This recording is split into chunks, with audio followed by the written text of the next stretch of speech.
Hey everyone, today I want to talk how you can start your own indoor garden now. Before I even had an outdoor garden, I was growing everything indoors. So if you got a patio, a windowsill, a fire escape, or even just a bright window in a New York City apartment, you can definitely grow your own vegetables and herbs. No yard required. However, and there's always a however, there is one thing you do have to be considerate of when you're growing indoors: space. Trust me.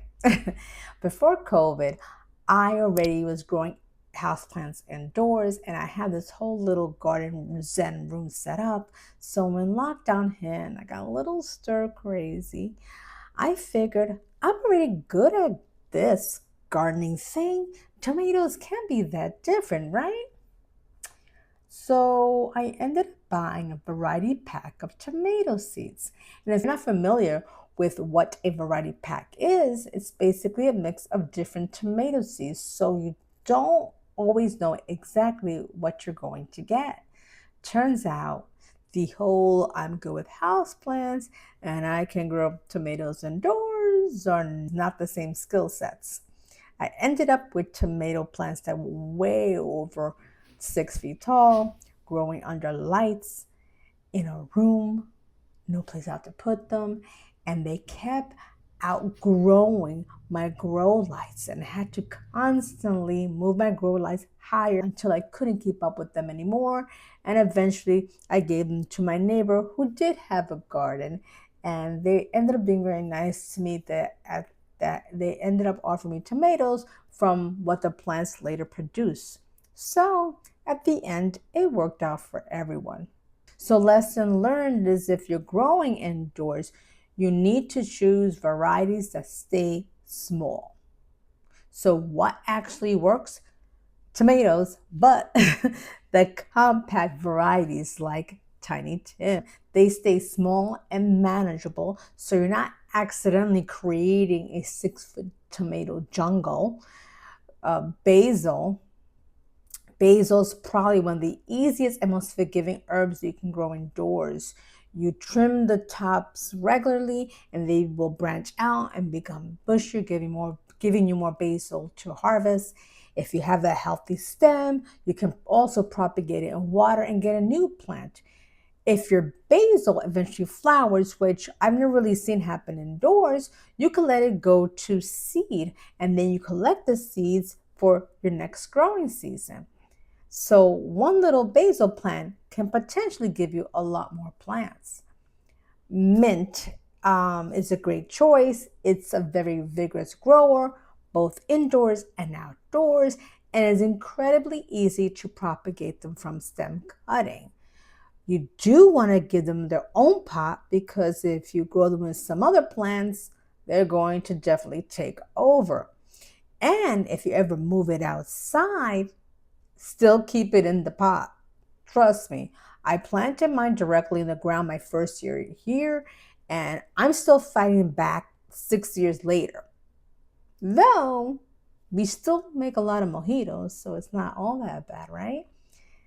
Indoors, make sure to give your mint a bright spot for best growth, or if not, a grow light helps. I've also grown mini cucumbers and mini eggplants from seeds that I bought from botanical interests, and they're generally so adorable. They're small, productive, and much more manageable when you're working with limited space.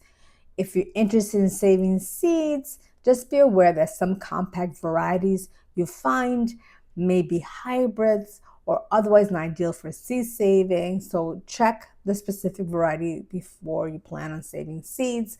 I believe the cucumbers that I bought come seedless, so maybe you can propagate it, but I never tried. Don't limit yourself to just vegetables and herbs. I've grown mini sunflowers from seeds. I've also grown miniature roses, and both did well under grow lights. So if you're gardening indoors because you don't have outdoor space, you can still have flowers. A few things to keep in mind when you have your indoor garden is first, light.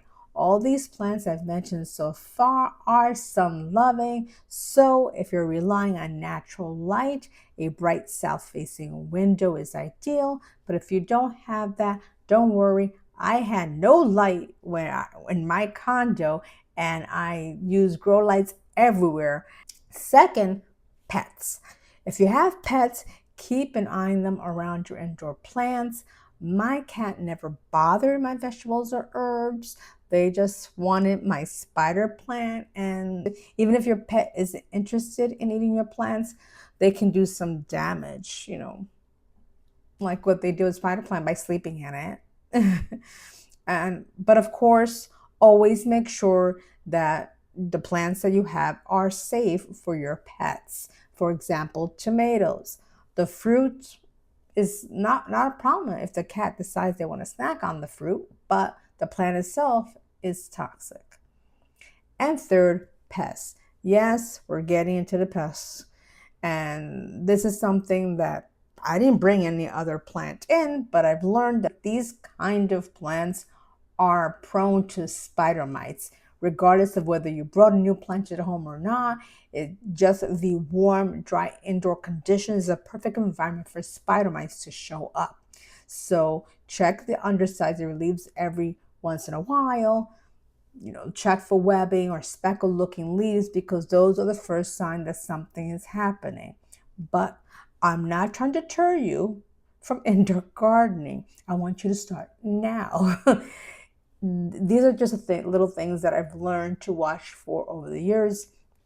And once you know what you look for, they're much easier to deal with. And really, that's the biggest thing that I want you to take away from all of this. You don't need a perfect setup to start growing.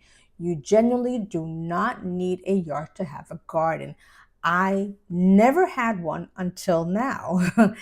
And I started with what I had: indoor plants, grow lights, and whatever little bit of space I can make work. And honestly, that's how a lot of gardening starts. So if you've been waiting until you have a yard, a bigger house, or the perfect setup to start growing something, don't wait. Start small, choose plants that fit your space, and grow from there.